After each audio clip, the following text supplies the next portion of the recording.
Happy Mahjong Saturday.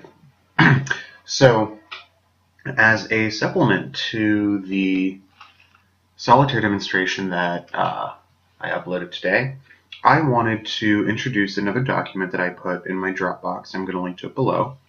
That is entitled, pardon me, I have to read it. I'm not that good at this. Shuo Zhong Wen Wan Mahjong, also called Speak Chinese and Play Mahjong. And I apologize to anyone who speaks Chinese, who speaks Mandarin, or is from China. Tones are not my friend, and I probably sound like a ridiculous Westerner speaking Chinese. So I apologize profusely for the bad tones. I am trying. I'm trying though. But this is a useful guide because in Japanese Reach, most of the terminology is adapted from the Japanese terms that are used in Japan. And I came across this really cool website. I'm going to have the link in the description, as well as a link to this printable version. It's called hackingchinese.com. And one of their guides is learn to speak Chinese by playing Mahjong. And there were some things in their guide that I wanted to present the most basic terms that you would need to know if you wanted to use Chinese terms when playing Mahjong, which would include the numbers, the suits, claiming tiles, and declaring that you've won. So they have additional terminology there if you're really interested, like terminology for washing the tiles, dealing the tiles, picking a tile, discarding a tile, things like that, that I didn't include in mine. But to really delve right into it, there is other than just the fun of speaking Chinese while you're playing the game, there is also the very practical effect. If you have an Asian set that doesn't have Western numbers on it, and you don't know Chinese numbers, is this a chow? The answer is no. But if you don't know what you're doing, you're probably going to throw away useful tiles. So I figured that this is a good way to not only introduce a fun element of cultural immersion in the game, but also to give some very practical advice on what do you do with these if you don't have the numbers in the corner. So to start off, we really do need to learn how to count. That is the first and most important thing. Because when you discard a tile, you're calling it not only the suit, you're calling the number. So 1 bamboo, 2 bamboo, 1 character, so on. So you need to know how to count to discard properly. And again, if you don't have the numbers in the corner, don't know what these are. So it helps you understand a character suit. So let's actually just begin by counting. Yi. Yi. It's 1. Yi. 2. Easy to discern. It's got 2 lines instead of 1. Oh, look at that. R. R. R. It's 2. 3 is, you guessed it, 3 lines. And that is pronounced san. San. San. It's 3. Is 4 4 lines? Not really. But I do tell people that you can remember the 4 because instead of it being 4 lines going down the tile, they go across. I don't know how well you can see that, but it goes across. There's 4 lines across, so that's a way to remember it. That is sir, sir,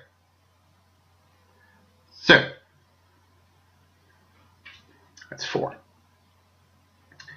And then 5 doesn't really look like a 5 at all. But you can kind of see it. It's like... Doing that backwards is awkward, but you can kind of make out a 5 in that if you try. That's 5. 5. It's 5. And 6. What's the tone? 6 looks like a man or a person doing a little dance. The 6 step instead of the 2 step. That's liu, liu, liu, liu. 6. 7 is sort of like a guy with a golf club. He's playing 7 rounds, not 8. He's playing 7 holes, not 8 holes. It's chi, chi, chi. 7. And then 8 doesn't look like 8 at all. The way that I've told people is when you take the 4 horizontal lines, or you take these 4 lines moving across the tile out of the 4, you're left with 2 lines, which is the 8. And they fall over, I guess. That's how I tell people to remember it. But that is ba, ba, ba. It's 8.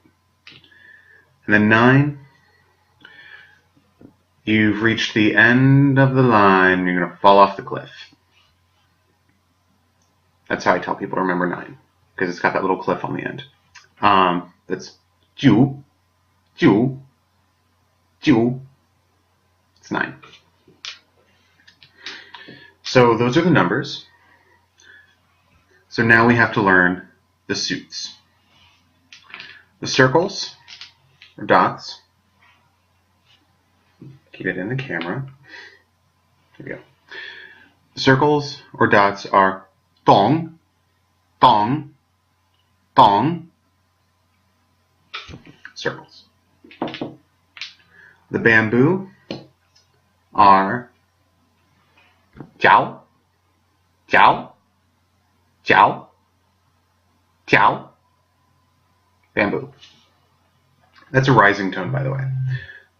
If you're not familiar with Chinese, Mandarin, Cantonese, Vietnamese, Korean, most East Asian languages other than Japanese are tonal.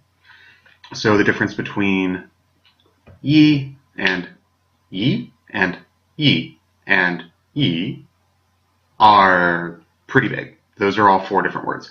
I don't know what 3 of them mean. I'm just applying the tones to yi.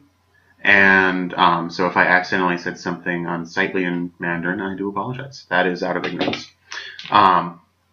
So that one that sounds kind of like I'm asking a question, diang, that's a rising tone. And I could go into the actual grammar of Mandarin, but that's not really pertinent here, and that's how I get off on a tangent. And I love tangents. Oh my god. Don't get me started on tangents. I go on tangents for a while. So the bamboo is jiao, jiao, jiao. And now the characters are one. It's a falling tone. One.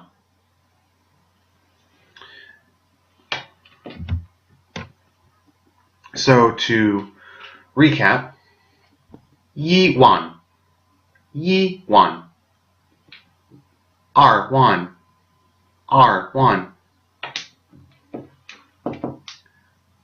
san one, san one,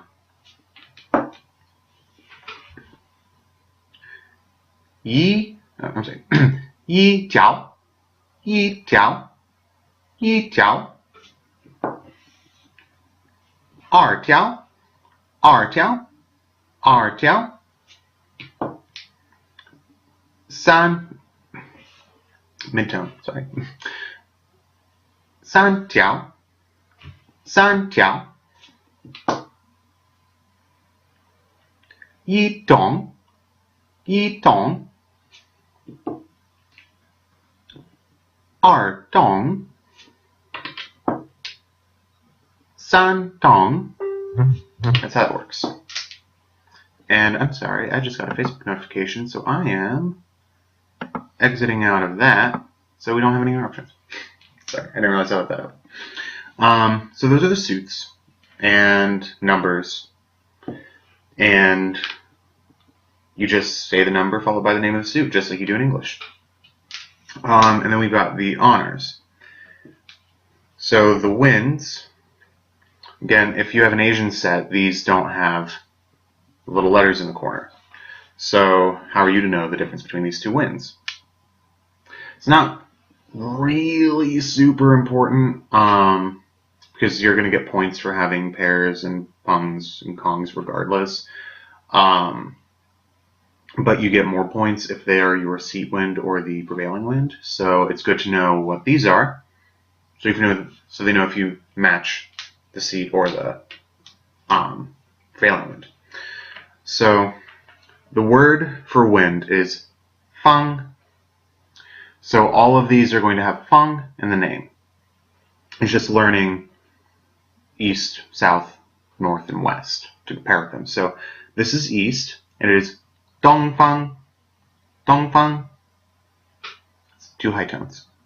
Dongfang. The south wind, nanfang, nanfang. That one's difficult. High tone following a rising tone is interesting. The way that it feels in the mouth and the way you hear it internally. That's my linguist side coming out. So it'd be nanfang, nanfang. And then the west wind, xifang, xifang, xifang. That when you see the pinyin in, which is when Mandarin is written out in English characters, letters, that X sound is not actually found in. It's not actually found in English. It's somewhere in between ch, sh, and s. It's a very aspirated S sound that's difficult for Indo-Europeans, I guess. I don't know, I think Persian has it. But Western European, people who grew up speaking Western European languages have difficulty pronouncing that because it just simply doesn't exist in most Western European languages. So the Romance languages, the Germanic languages, English, Frisian. Anyway, this is another linguistic tangent. I can go on forever. And then north wind, beifang, beifang, beifang. So to recap,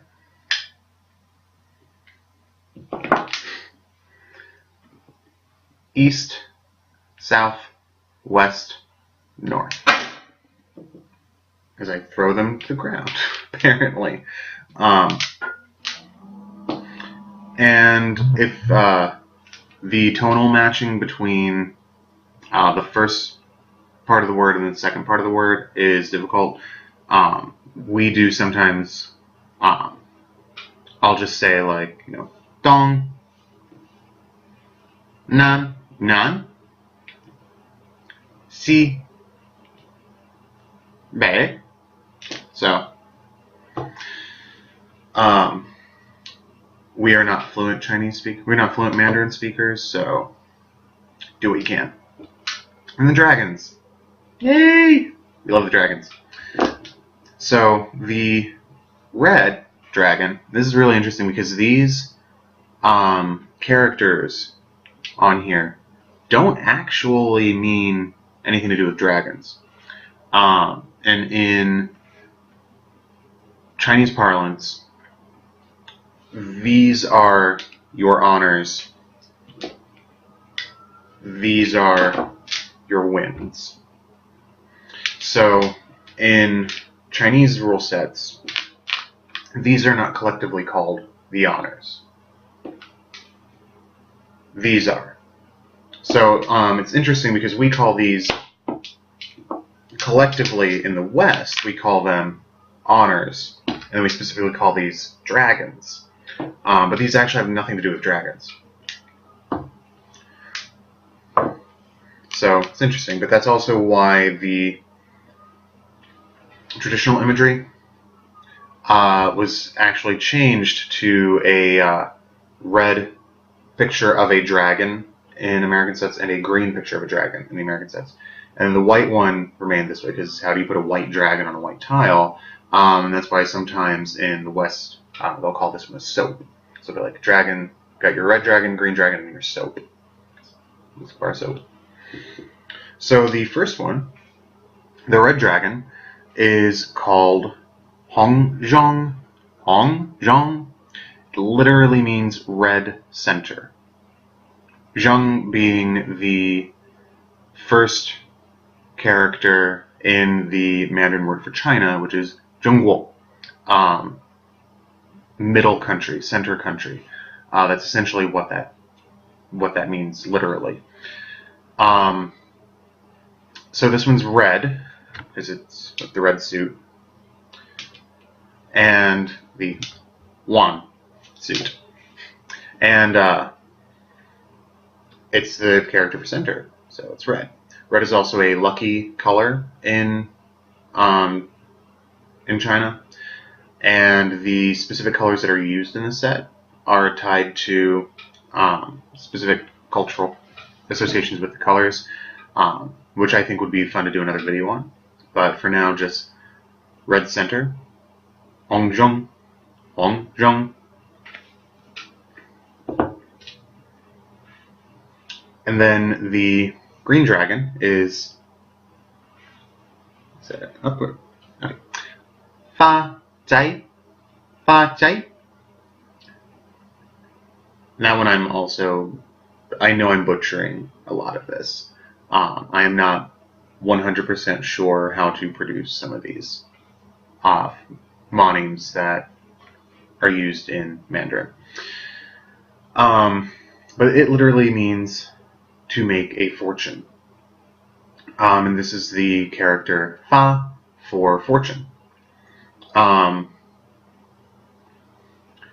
And it's green because it is associated with the bamboo suit. It's in the West. I'm gonna drop everything. And also because green is a good color for making fortune. And then the white dragon is Bai Ban. Bai Ban. Bai Ban. Literally meaning whiteboard or blank slate or white slate. There is there's another version of this, and it's in my other set. And it has two other characters on it, and I looked them up. The white dragon is sometimes marked with the characters for wildcard. So I'm not entirely sure what that pertains to, because I haven't found a rule set outside of American style that uses jokers, and the American style uses specific joker tiles. So I don't know what that is, unless it's an adaptation from this, meaning a whiteboard, or a white slate, meaning it's blank, it doesn't mean anything. I'm sure the rules could be modified to allow these to be joker tiles, in which case these probably get divorced from suits. I don't know. We could experiment. We could turn these into jokers and only have 2 dragons instead of 3 and see what happens. But so those are all of the tiles. And to Chow, Peng, or Kong, the pronunciation is a little bit different. Chow, Peng, and Kong are obviously Western adaptations of these Chinese words. But if you play Reach, then you're already familiar with at least one of them. To chow something in the West, we say chow, and we take it. In China and Japan, they say chi. It's chi. In Chinese, we've got the tones. Japanese doesn't, but chi. And then to pung, it is a falling tone, so it's pung. Pung. It's not really too different from what we say. Say pung, they say pung. Pung. Pung. And as a note on that one, because you're going to notice this if you pull up the document Speak Chinese Play Mahjong on my Dropbox, when the pinyin is written with the letter E, it's pronounced as in the U in run, which is how when I was learning Mandarin a while ago, I still do it here and there, but when I was much younger, I think it was like 8 when I started trying to learn, that's how I remembered the character for man, or person, because it looks like a person running, and the word is run. So run equals person. So, and it's always spelled R-E-N with the diacritical mark for the tone, but that's essentially, because you're going to see that pung is spelled P-E-N-G instead of P-U-N-G. If it was spelled P-U-N-G, it'd be pung, and that's not what we're doing. We're punging, not punging. And then to Kong, it is gang, gang, gang, G-A-N-G with a falling tone, gang. The G is harder than our G, which is probably where Kong was derived from, gang. But it is phonetically, it is the phoneme, moneme is G. So it's gang, falling tone. So to recap: chi, pung, gang, gang. And then when you win, you don't shout Mahjong. You say hule, hule, or just hu. It's rising tenses. Hu, hule. Hu being the character for completion, finishing, winning, and le being the article for done.